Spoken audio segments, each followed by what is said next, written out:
Now, we're going to do something we haven't done in a while. So over the last week or so, there's been a lot of attention paid to a music video. It is called WAP, okay, which we're going to get into in just one second.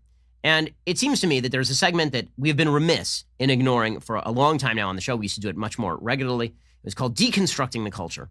So it is time once again to deconstruct the culture, where we take an important piece of popular culture and we break it down for its important aspects in American life. So let's deconstruct a little bit of culture. So there's this video that went out. It is by a person named Cardi B, who has a rather checkered past. I mean, she's talked on video about how she used to drug men and steal their money after bringing them back as what, a quasi-prostitute, something like that. And then she became a rapper, so American success story. And there's another rapper whose name is Megan Thee Stallion. I assume this is her given name. Their last name is Stallion, and her parents named her Megan Thee. And I don't know why her middle name is The as opposed to The, but apparently you are the Stallion, not just the are the Stallion. In any case, there's this new video, and just as a preface to this video, let me note some of the headlines about this video from mainstream outlets. The headline from Complex was, "Why Cardi B and Megan Thee Stallion's empowering anthem, WAP, is so important." It's very important, guys. This is a very, very empowering, important anthem. Grammy.com, they put out like people who do the Grammy Awards, they put out a headline, "Cardi B and Megan Thee Stallion deliver a juicy collaboration with WAP." Wow. I mean, it must be important. Metro UK put out a headline, "The backlash to Cardi B and Megan Thee Stallion's WAP proves society still hates sexually powerful women." Apparently, according to Billboard, Christina Aguilera is feeling some type of way about Cardi B and Megan Thee Stallion's WAP. This is a deeply important piece of art, guys. And then Black Entertainment TV, BET, they put out a headline, "Cardi B perfectly claps back at misogynistic criticism of WAP." Because all criticism of WAP is misogynistic, like deeply misogynistic and sexist, as it turns out. And this video, this music video, had 56 million views within 48 hours of release because it got all sorts of press, and it was deeply important. This is a deeply important piece of American art that we should all pay attention to. It is deeply empowering. So we're going to play a little bit of the video, and then I'm going to read you some of the lyrics to WAP, which stands for a thing. I can't say most of the words in this song. I mean, I can pronounce them, but if I say them aloud, then we will be banned by the FCC. So here is a little bit of this video. So as you can see, there's water pouring out from the front of a mansion. Okay, here are these two ladies, and then there is just a giant golden butt. Okay, and then there's golden boobs that apparently are spouting water.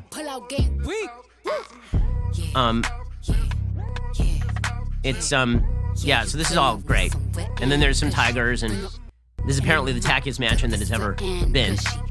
And then there's them lying there with a bunch of snakes. And, you know, kind of typical music video kind of stuff, but it's very empowering. This is deeply, deeply empowering stuff. So if you can't hear the lyrics, because I don't know why you would hear the lyrics, frankly. Here are some of the lyrics. This is empowering stuff, guys. This is like Susan B. Anthony. This is like women fighting for the right to vote. This right here is women fighting for the right to work. Right here, what we are watching is women fighting for the equal right to talk about their wet-ass P-word. That's what WAP stands for. So here are the actual lyrics. Okay, and this is not demeaning to women in any way. It's not demeaning to women in any way. It doesn't turn women into sex objects. It doesn't make men think of women in a purely sexual fashion. It is women empowering themselves. It is super empowerment. Here are some of the lyrics. You ready? Whores in this house. There's some whores in this house. There's some whores in this house. There's some whores in this house. Hold up. I said certified freak 7 days a week. Wet ass P-word. Make that pullout game weak. Yeah, you effin' with some wet ass P-word. P-word is female genitalia. Bring a bucket and a mop for this wet ass P-word. Give me everything you got for this wet ass P-word. Beat it up, N-word. Catch a charge. Extra large and extra hard. Put this P-word right in your face. Swipe your nose like a credit card. Hop on top, I want to ride. I do a Kegel while it's inside. Spit in my mouth, look in my eyes. This P-word is wet, come take a dive. It continues along these lines. And it gets significantly more vulgar. Like a lot more vulgar. Talk your S-word, bite your lip. Ask for a call while you ride that D-word. You really ain't never gonna F him for a thing. He already made his mind up before he came. Now get your boots and your coat for this wet-ass P word. Pay my tuition just to kiss me on this wet-ass P. Right, so this is, guys, this is what feminists fought for. This is what the feminist movement was all about. It's not really about, women being treated as independent, full, rounded human beings. It's about wet-ass P word. And if you say anything differently, it's because you're a misogynist, you see. It gets really, really, really, really, really vulgar. But I will admit that when I first saw the lyrics to this song, my first concern, as a sympathetic and empathetic human being, my first concern is that these women are describing a serious gynecological condition.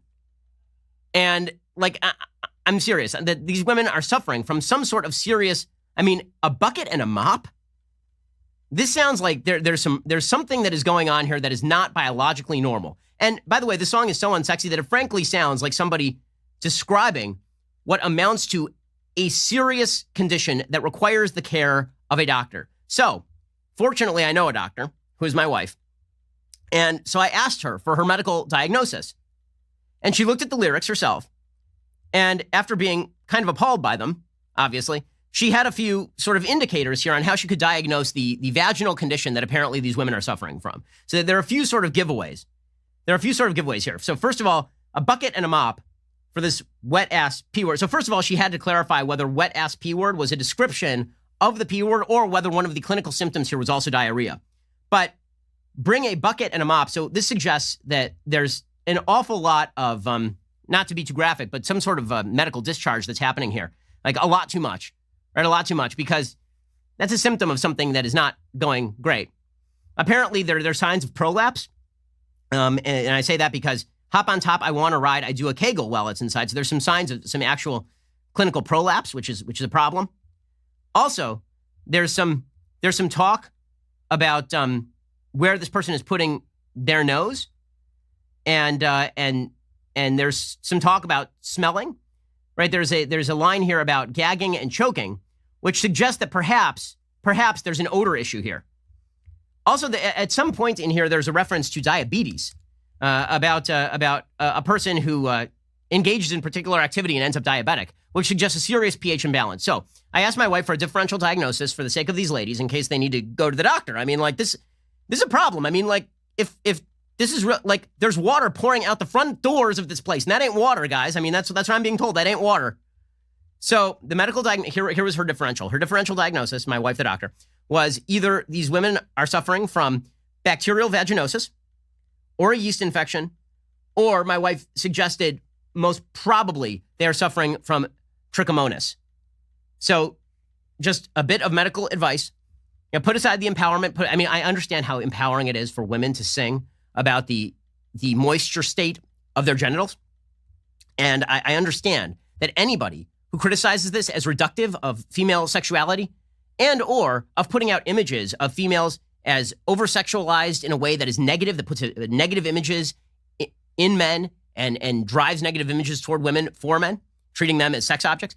I understand that stuff is out of bounds, right? If we mention any of that stuff, it's because we're misogynists. I'm a sexist for saying that women are more than just, their wet-ass P words. But as a sympathetic human being, I just want to make sure these ladies get the care they need. My wife's medical advice is that they go to a gynecologist ASAP, and that they do whatever checks are necessary for bacterial vaginosis, yeast infection, or trichomonas.